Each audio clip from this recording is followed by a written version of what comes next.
Komisi 3 DPR RI menegaskan bahwa aksi penyiraman air keras terhadap saudara Andri Yunus merupakan bentuk resistensi atau perlawanan terhadap komitmen pemerintahan Presiden Prabowo untuk memaksimalkan perlindungan, pemajuan, penegakan, dan pemenuhan hak asasi manusia sebagaimana tertuang dalam Akta Kita. Saya telah mendapatkan perintah langsung dari Bapak Presiden untuk melaksanakan pengusutan tuntas secara profesional, transparan, dan tentunya langkah-langkah yang kita lakukan tentunya tetap mengedepankan scientific crime investigasi.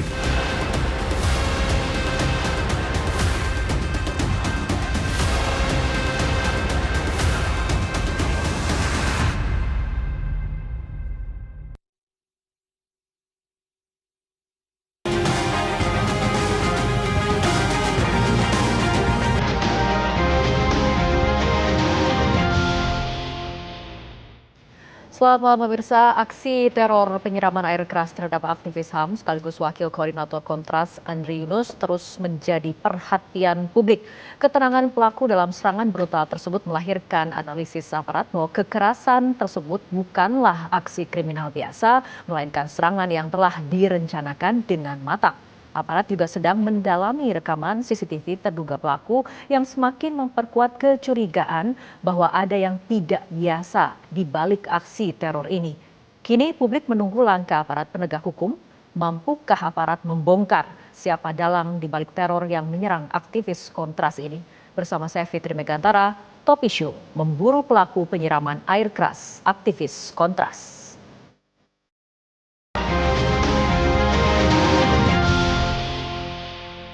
Dan pemirsa, untuk membahas topik malam hari ini telah hadir di studio Metro TV Koordinator Komisi untuk Orang Hilang dan Korban Tindak Kekerasan, Dimas Bagus Arya. Selamat malam Mas Dimas. Selamat malam. Terima kasih telah hadir di studio Metro TV dan juga kita akan berbincang bersama psikolog forensik Mas Reza Indragiri. Mas Reza, apa kabarnya malam hari ini? Alhamdulillah baik. Oke, dan di sambungan Zoom juga telah bergabung bersama kami anggota Komisi Kepolisian Nasional atau Kompolnas, Bapak Hairul Anam. Selamat malam Pak Hairul. Selamat malam semuanya, salam sehat. Baik, saya akan mulai diskusi dari Mas Dimas terlebih dahulu. Mas Dimas mungkin bisa menjelaskan bagaimana perkembangan terkini dari kondisi kesehatan Mas Andri Yunus sendiri. Terima kasih Mbak Fitri. Pertama tentu kalau berbicara soal perkembangan kondisi kesehatan gitu ya, yang bisa saya sampaikan adalah bahwa Andri Yunus korban gitu ya sudah dalam kondisi yang stabil, sudah melewati masa kritis dan sekarang sedang menjalani perawatan intensif di high care unit di Rumah Sakit Cipto Mangunkusumo Jakarta. Dan dalam kondisinya tadi juga sudah disampaikan dalam keterangan pers resmi dari Rumah Sakit Cipto Mangunkusumo bahwa ada luka bakar sekitar 20% di sekujur tubuh bagian kanan dan juga ada trauma mata dengan tingkat 3 dari skala 1 sampai 4 yang mana itu bisa dikategorikan juga parah gitu ya. Yang mana itu juga sudah dilakukan tindakan oleh tim medis dari Rumah Sakit Cipto Mangunkusumo dengan melakukan operasi stem cell, pemindahan sel pungta dari mata kiri Andri ke mata kanan. Dengan harapan itu juga bisa kemudian dapat memperbaiki fungsi penglihatan dari Andri Yunus. Saat ini artinya sedang dirawat di HCU, sedang kemudian dipantau terus bagaimana perkembangannya seperti itu. Betul. Nah, mengenai perkembangan juga saat ini ataupun hari ini polisi juga kemudian sudah memberikan keterangan mengenai terdapat 4 pelaku yang diduga melakukan penyiraman air keras kepada Wakil Koordinator Kontras Mas Andri Yunus. Informasi tersebut berdasarkan rekaman CCTV dari sejumlah titik. Bagaimana kemudian Kontras melihat perkembangan proses hukum saat ini? Apakah temuan ini juga sesuai dengan apa yang ditemukan oleh Kontras di lapangan? Iya, saya juga menyimak apa yang disampaikan oleh Kapolda Metro Jaya dalam keterangan pers di jam 11.40 tadi siang gitu ya, bahwa proses penelusuran petunjuk yang mengarah pada akhirnya pengungkapan terduga 4 pelaku yang melakukan atau bertanggung jawab terhadap penyiraman air keras terhadap saudara Andri Yunus. Itu juga satu hal yang menurut kami patut diapresiasi gitu ya. Dalam situasi hari ini menurut kami kerja kepolisian yang cepat, efektif diharuskan karena ini bagian dari yang menurut kami ini adalah skenario yang terencana. Ini bagian dari organized crime yang tentu mengharuskan perlu langkah sigap, perlu langkah cepat, perlu langkah efektif untuk dapat melakukan pembongkaran motif pelaku lapangan maupun pelaku intelektual. Nah, dalam konteks itu 86 titik CCTV yang disampaikan oleh kepolisian itu juga sudah kami lakukan perbandingan dengan upaya mandiri yang kami lakukan terkait dengan penelusuran sejumlah orang-orang yang disinyalir melakukan upaya rentetan sistematis. Termasuk adalah tidak hanya terpaku pada tindakan penyiramannya, tapi sebelumnya juga ada upaya penguntitan, ada upaya surveillance yang dilakukan, yang itu juga terekam dalam CCTV. Oke, Mas Dimas, mengenai surveillance sendiri, kembali pada pernyataan polisi ini diduga 4 orang terduga pelaku yang menggunakan 2 sepeda motor ini menunggu korban di depan salah satu restoran fast food Cikini, kemudian mengikuti korban yang bergerak menuju jalan Diponegoro dan selanjutnya ke arah Jalan Salemba. Apakah ini kemudian memang yang Anda katakan mengenai ada indikasi penguntitan itu? Iya, penguntitan bahkan tidak dilakukan hanya di depan restoran fast food yang ada di Cikini gitu ya. Karena sebelumnya korban itu melakukan tapping podcast di kantor Yayasan Lembaga Bantuan Hukum di Jalan Diponegoro dengan tajuk remilitarisasi dan judicial review di Indonesia. Sekitar pukul 11 tapping itu selesai dan korban kemudian mengarah ke pom bensin Cikini untuk mengisi bensin bahan bakar.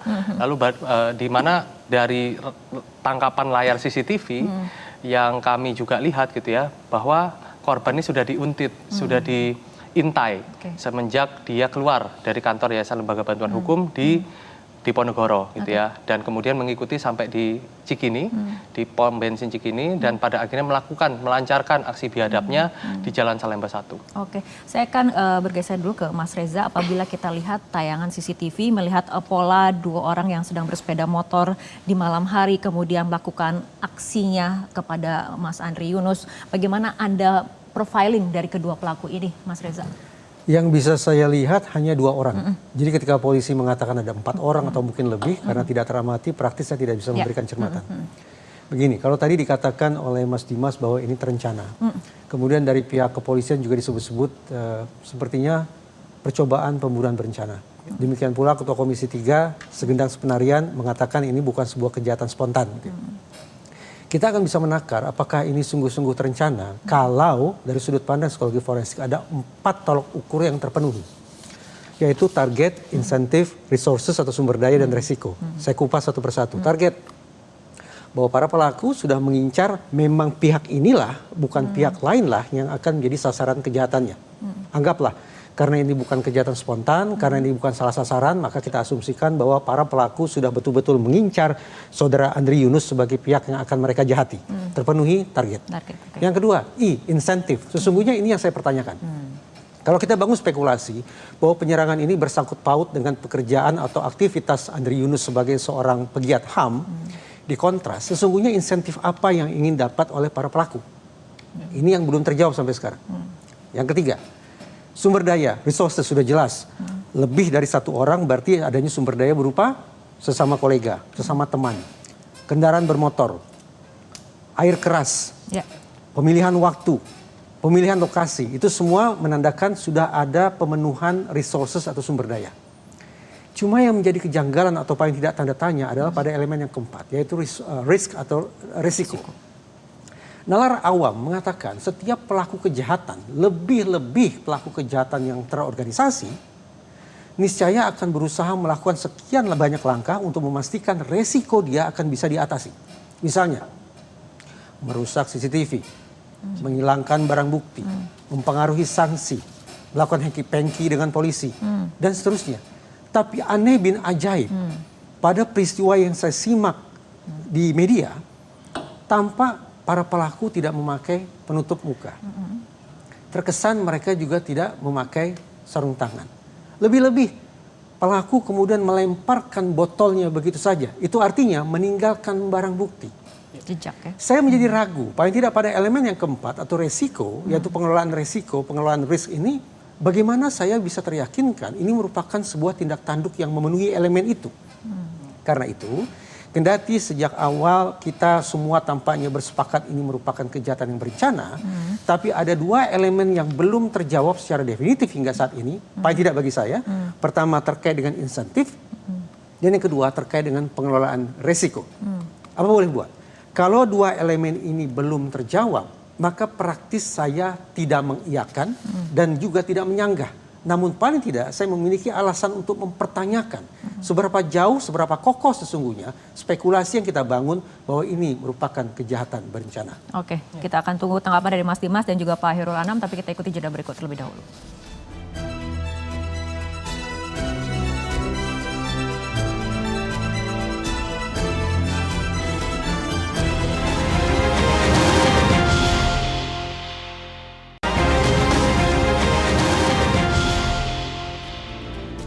Kita lanjutkan diskusi, Mas Dimas tadi menyambung pada pernyataan dari Mas Reza, ada dua hal yang kemudian masih dipertanyakan mengenai insentif dan juga pengelolaan resiko dari kasus ini. Tanggapan?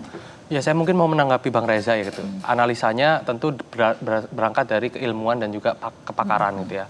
Tapi kalau kita lihat memang elemen resiko atau bagaimana pengelolaan resiko dari pelaku gitu ya, tentu kita juga masih berada dalam ruang yang gelap gitu ya, bahwa ada dugaan pelaku itu terkena juga cairan air keras sehingga dia meninggalkan alat bukti. Yang mana itu juga menjadi salah satu probabilitas atau kemungkinan. Yang kedua, ada intensi untuk membunuh dengan mengarahkan air keras itu pada area vital di muka. Yang mana air keras ketika terhirup atau masuk ke saluran pernafasan, dia akan mengakibatkan hal yang fatal, yaitu kematian. Mas Reza. Teori yang dikemukakan oleh Mas Dimas barusan ini sama betul dengan pandangan Novel Baswedan yang meyakini bahwa pelaku ini secara sengaja menyiramkan air keras ke daerah muka dengan target agar mengalami gagal napas sampai kemudian meninggal dunia. Kalau itu cara berpikir pelaku, maka sudah ini memang pembunuhan berencana. Tapi ketika tadi saya meninjau tentang pengelolaan risiko yang menurut saya masih kosong di sana-sini, saya lagi-lagi mempertanyakan. Sesungguhnya kita sedang menyoroti seorang atau dua orang pelaku yang sungguh-sungguh terlatih atau tidak terlatih. Kalau Polda Metro Jaya menggunakan kosakata para pelaku terlatih, tapi bagaimana kemudian kata terlatih ini bisa kita takar mengingat ada sekian banyak tindak tanduk para pelaku yang tidak sungguh-sungguh mencerminkan kematangan dalam mengelola resiko. Saya mungkin bisa potong, Bang. Pertama gini, pertama soal indikasi atau bahasa terlatih gitu ya. Terlatih bisa dilihat dari bagaimana tangkapan CCTV yang tentu juga kami temukan gitu ya, berkaitan dengan pengintaian. Mulai dari kantor YLBHI sampai dengan pom bensin Cikini, sampai kemudian eksekusi di Jalan Salemba 1. Nah, pengintaian ini tentu menggunakan resources dan juga upaya-upaya lainnya. Perlu ada komunikasi dan juga ada tangkapan CCTV yang tadi juga dikemukakan dalam siaran pers Kapolda gitu ya. Yang itu juga kita amini bahwa kami juga melakukan upaya verifikasi perbandingan terhadap apa yang disampaikan oleh kepolisian. Dan prosesnya memang ada dua orang atau dua motor yang itu saling mempunyai ketersinggungan. Dan di kantor YLBHI yang kami temukan dari rekaman CCTV juga ada komunikasi antar 4 orang, pelaku eksekutor 2 orang, dan juga orang yang melakukan pengintaian atau surveillance object. Nah Mas Reza, untuk pemilihan air keras yang digunakan oleh pelaku, apakah ini sifatnya serangannya personal atau seperti apa menurut keilmuan Anda? Dari catatan kasus-kasus lain, ternyata memang penggunaan air keras sebagai instrumen kejahatan lebih banyak digunakan untuk kejahatan yang dilatar belakangi oleh motif personal. Tapi sekali lagi saya tidak dalam posisi mengiyakan atau menyanggah pandangan bahwa ini bersangkut paut dengan aktivitas Andri Yunus selaku seorang pegiat HAM. Saya tidak dalam konteks mengiyakan atau menyanggah itu.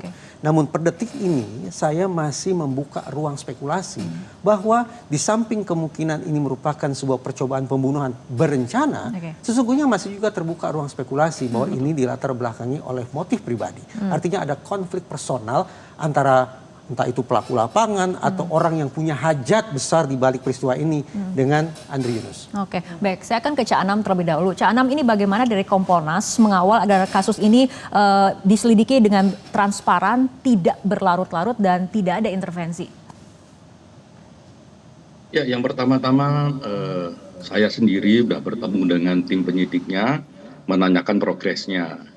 Kemarin ya, pas malam minggu kami dikasih tahu kalau memang sudah ada 80 sekian CCTV yang sudah diambil, sudah ada pendalaman, terus juga ada scanning soal komunikasi. Jadi memang dalam konteks progres kita patut apresiasi dengan kecepatan berbagai bukti ya yang bisa mengurai peristiwa. Nah, lepas dari itu, kalau saya mendengarkan perdebatan tadi, saya lebih cenderung menduga ini memang terencana dan dilakukan oleh orang yang terlatih.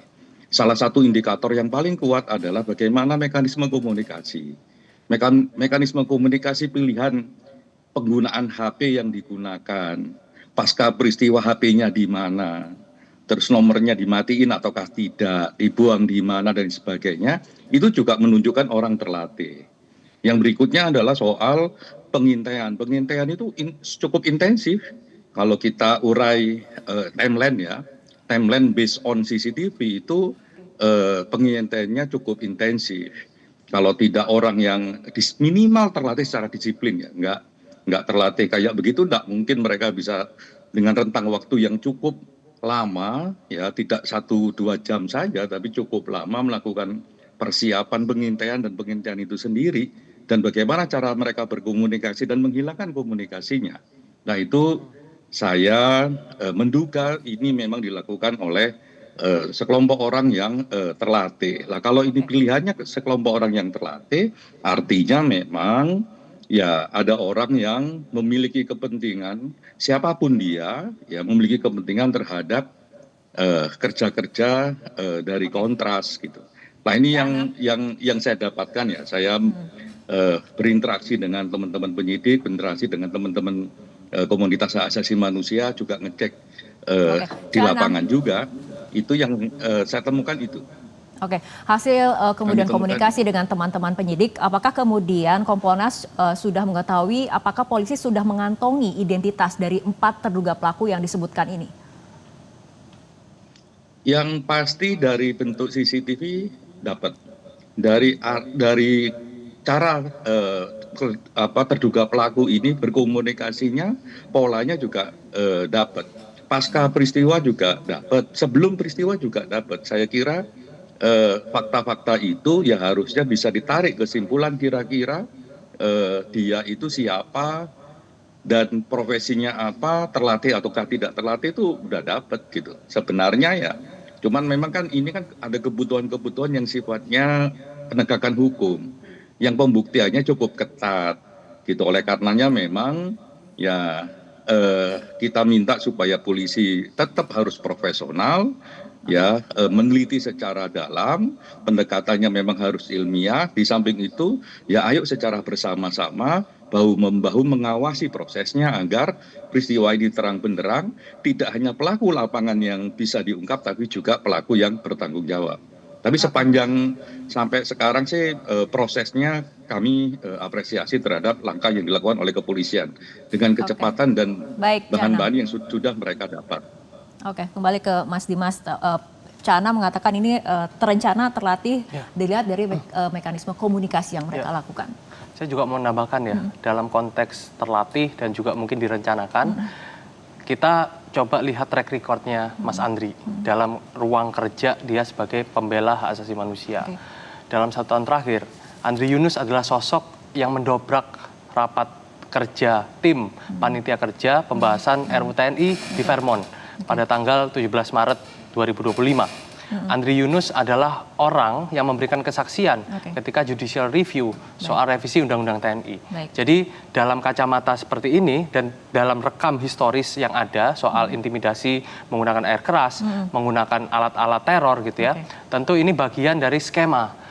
Ada satu situasi di mana ada kemungkinan-kemungkinan, saya belum bisa memastikan bahwa ini adalah motif paling utama atau faktor utama yang menjadi melandasi motif serangan. Tapi saya bisa pastikan bahwa dalam rekaman historis perjalanan bangsa Indonesia dan juga konteks penyerangan terhadap kelompok-kelompok kritis, ini adalah hal yang justru menjadi salah satu penguat bahwa ada pola yang mirip. Apa yang tadi disampaikan Mas Anam soal rencana, lalu soal pengintaian dan juga kemudian berangkat dari latar belakang Andri Yunus sebagai orang yang memang punya latar belakang melakukan kerja-kerja pembelaan HAM dan demokrasi. Oke, saya akan ke Mas Reza sebelum jeda. Ini mengenai pengintaian ataupun penguntitan, sejauh mana pola ini bisa mengindikasikan ada struktur komando di atas pelaku-pelaku yang ada di lapangan ini? Saya memilih membedakan antara terencana dan terlatih. Terencana, tadi saya katakan ada 4 elemen yang harus terpenuhi sampai kemudian kita mantap mengatakan ini terencana. Sementara terlatih menunjukkan tingkat skillful, kefasihan seseorang dalam melakukan sebuah aksi kejahatan dengan menggunakan instrumen tertentu. Sekali lagi, kefasihan seseorang melancarkan kejahatan dengan instrumen tertentu. Faktanya, sebagaimana bisa kita saksikan di rekaman CCTV itu, sekali lagi, bagaimana mungkin pelaku yang kita yakini terlatih justru memilih untuk tidak menutupi muka mereka sama sekali. Bagaimana kita bisa juga teryakinkan mereka kita sebut terlatih, tapi ternyata mereka justru terkena air keras itu sendiri. Sampai kemudian menampilkan gelagat kepanikan dengan meninggalkan barang bukti, yaitu melempar botol itu di tengah tempat terbuka. Paling tidak 2 atau 3 indikator perilaku itu yang menjadi alasan bagi saya untuk sekali lagi mempertanyakan. Ini kita sedang bicara terencana atau bicara terlatih. Kalau terencana, tampaknya iya, kendati ada PR tentang 2 elemen tadi yang masih harus diisi. Yaitu terkait dengan insentif dan pengelolaan pengelolaan risiko. Tapi terkait dengan terlatih, penjelasan yang paradoks satu sama lain, baik dari Mas Dimas maupun dari Mas Anam, membuat saya ragu bahwa para pelaku 2 orang ini adalah sungguh-sungguh orang yang terlatih. Oke, Mas Reza dan juga Mas Dimas, kita akan lanjutkan kembali perbincangan, tapi kita ikuti jeda berikut terlebih dahulu.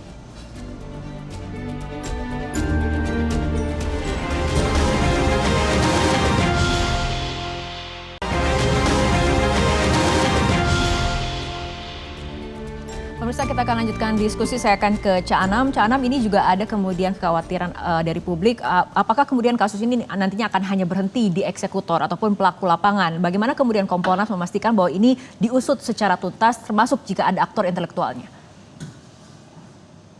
Yang pasti di fase awal ini semua bukti ya, khususnya rekam jejak digital harus dikumpulkan. Karena kasus-kasus model kayak begini, hambatan politiknya jauh lebih besar ya daripada persoalan-persoalan teknis. Biasanya begitu. Nah, oleh karenanya ya langkah pertama ya semua bukti dikumpulkan. Langkah kedua ya harus kita kawal bersama-sama. Nggak cukup Kompolnas, nggak cukup kerja polisi sendirian, tapi bersama-sama dengan rekan-rekan komunitas hak asasi manusia ya, dengan publik untuk membongkar ini. Karena ini bukan hanya soal wakil direktur Kontras gitu ya, tapi ini soal kita semua, ini soal demokrasi kita dan bisa terjadi ke kita semua. Itu persoalan utamanya. Oleh karenanya ya kita dorong ya kepolisian dan untuk bekerja secara profesional, dan saya pribadi senang melihat rekan-rekan masyarakat sipil memberikan pengawasan, memberikan pembanding gitu ya. Sehingga kontrolnya lebih spesifik dan lebih tajam ya, membandingkan bagaimana cara membaca CCTV, membandingkan bagaimana cara membaca komunikasi di ruang digital dan sebagainya. Nah itu menurut saya langkah yang bagus. Di luar itu ini kan sudah ada komitmen ya, ada statement dari Pak Prabowo, ada yang melalui Pak Kapolri dan akan mengusut tuntas ini. Lah mengusut tuntas itu ya apapun yang terjadi ya bahannya harus ada. Bahannya apa ya? Bukti-bukti itu dengan berbagai karakternya, termasuk bagaimana cara orang berkomunikasi ya, memilih timeline, memilih lokasi dan sebagainya. Nah, saya kira pilihan-pilihan itulah yang menjadikan saya menduga bahwa pelaku ini ya terlatih, termasuk pilihan metode komunikasi dan alat komunikasinya. Oke, baik. Kita tanyakan tanggapan ke Mas Dimas juga. Ini tadi Mas Reza juga kemudian sudah menganalisis ataupun melihat bagaimana kemudian ada kejanggalan dari pola pelaku melakukan aksi kejahatannya. Ini tanggapan dari Mas Dimas seperti apa? Ya, pola kejanggalan yang dimaksudkan tadi berarti adalah soal skenario perencanaan itu ya. Bahwa ada kecerobohan dari pelaku yang pada akhirnya mengakibatkan meninggalkan beberapa alat bukti atau petunjuk yang itu juga bisa didapatkan oleh kepolisian maupun kami di masyarakat sipil gitu ya. Yang kedua, kejanggalan lainnya yang menurut kami gitu ya, terlepas dari insiden dalam hari naas itu juga adalah sejumlah tindakan gitu ya, atau proses-proses lainnya yang berkaitan dengan pemilihan waktu dan juga motifnya yang masih belum terungkap gitu ya.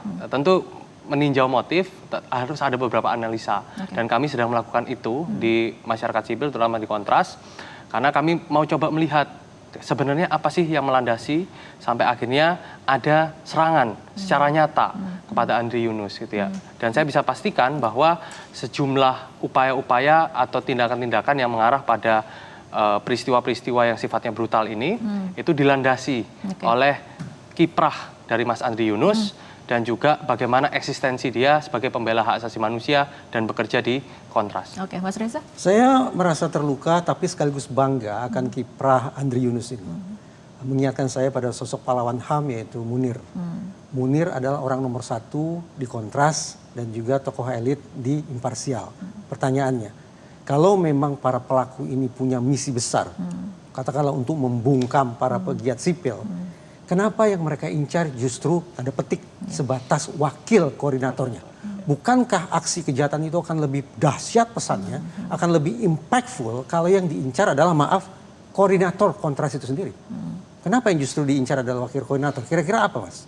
Iya, pertanyaan itu saya mau coba renungkan sebagai pertanyaan personal. Saya juga menanyakan itu karena lagi-lagi motifnya tidak terungkap. Tapi yang kedua, kalau saya boleh membagikan pandangan, adalah karena faktor exposure. Nah, kalau kita lihat rekam jejak 1 tahun yang tadi saya ceritakan, bagaimana kiprah dia yang cukup viral ketika mendobrak rapat kerja Panja pembahasan RUU TNI di Vermont, lalu juga sejumlah ekspos dia ketika melakukan rangkaian advokasi hak asasi manusia yang dilakukan oleh Kontras gitu ya. Tentu ini juga bisa menjadi salah satu faktor penentu. Saya tidak bisa menjawab secara clear mungkin Mas Reza ya, kenapa tidak saya gitu ya. Tapi secara personal, yakinlah pada saya gitu ya, saya juga mempertanyakan itu. Oke, baik. Motif ini yang belum terungkap. Gitu. Mas Dimas, Mas Reza, kita akan berbicara mengenai langkah selanjutnya harus seperti apa, tapi kita ikuti jeda berikut terlebih dahulu.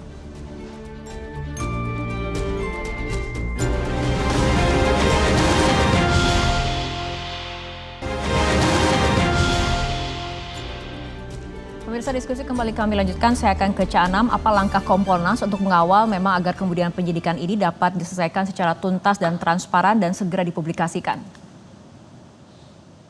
Ya, yang pertama-tama memang kita selalu mengawasi semua proses yang di kepolisian harus transparan. Nah, salah satunya itu ya preskon tadi siang itu komunikasi kami dengan rekan-rekan kepolisian, apapun yang sudah dilakukan, apa yang didapat ya komunikasikan ke publik, komunikasikan ke keluarga korban. Karena akuntabilitas dan transparansi itu sekarang menjadi penting dalam proses pengungkapan kasus ini. Tidak hanya soal teknis, tidak hanya soal memenuhi unsur dalam konteks tindak kejahatan ini. Dan kami mengapresiasi karena tadi sudah dilakukan, menyebutkan 86 sekian CCTV dan sebagainya. Dan yang nggak kalah penting lagi adalah karena ini sudah perintahnya Pak Kapolri secara langsung ya, saya kira memang ya maju terus dengan catatan adalah ya menggandeng seluruh elemen masyarakat ya, khususnya teman-teman di komunitas hak asasi manusia yang juga melakukan investigasi secara mandiri. Oke, baik Cak Anam. Selanjutnya akan ke Mas Dimas. Langkah Kontras seperti apa selanjutnya? Ya, ada 2 desakan, Mbak, dan mungkin kalimat penutup nanti ya. Desakan pertama adalah tentu dalam rangka untuk menseriusi ini, karena tadi disampaikan bahwa Kapolri akan bertindak atas instruksi Presiden. Tidak hanya cukup dalam proses penegakan hukum yang biasa, butuh extraordinary investigation dan effort. Salah satunya lewat apa? Tim gabungan pencari fakta. Untuk melihat apa? Melihat keseluruhan rangkaian, mencari motif, tidak berhenti di aktor pelaksana, tapi juga aktor intelektual. Yang kedua adalah berkaitan dengan pengusutan tuntas yang harus dilakukan. Semua kami mendesak polisi untuk bekerja lebih cepat, lebih efektif, lebih dalam. Dan terakhir mungkin, ini bukan hal yang pertama dialami Kontras. Dari arsenik ke air keras, Kontras kalau ini ada sinyalemen teror, ini Kontras tidak menyurutkan langkah dan menakuti kerja-kerja Kontras di masa depan. Oke, Mas Reza, ringkas saja. Artinya jika ingin mengusut tuntas kasus ini, apa yang harus dilakukan oleh penyidik? Dalam posisi mendukung proses penegakan hukum, saya menetapkan ada 4 tolok ukur kualitas terkait pengungkapan kasus pidana. 1 tuntas, 2 menyeluruh, 3 objektif, 4 transparan. Tuntas perkiraan saya iya, dalam pengertian 2 orang ini akan diringkus secepat-cepatnya. Tapi apakah akan menyeluruh sampai ke orang yang sungguh-sungguh punya hajat, orang-orang yang mendesain perencanaannya, itu masih tanda tanya. Nah, kalau kemudian aspek menyeluruh saja sudah menjadi pertanyaan, maka sesungguhnya aspek ketiga juga menjadi pertanyaan, yaitu seberapa jauh otoritas penegakan hukum kita akan transparan dalam mengungkap kasus ini, mengkomunikasikan kerja-kerja mereka segamblang mungkin ke masyarakat. Dan tolak ukur yang keempat, yaitu objektif. Perkiraan saya ini akan diungkap secara objektif, yaitu sesuai peraturan perundang-undangan yang berlaku dan sesuai kaidah ilmiah. 2 PR yang tersisa, bagaimana meyakinkan kita semua bahwa pengungkapan betul-betul juga memenuhi tolok ukur menyeluruh dan transparan. Oke, kita harapkan memang seperti itu kerja dari aparat penegak hukum bisa menyeluruh, objektif, transparan. Seperti itu ya Mas Reza. Baik, terima kasih Mas Reza, Mas Dimas dan juga Cak Anam telah berbincang bersama kami malam hari ini. Pemirsa, Indonesia tidak boleh kalah dan tunduk pada aksi teror. Kini rakyat menagih janji aparat. Jangan sampai hanya pelaku lapangan yang terjerat. Bongkar sang dalang hingga ke akar agar keadilan tidak lagi terbakar. Saya Fitri Megantara, selamat malam, sampai jumpa.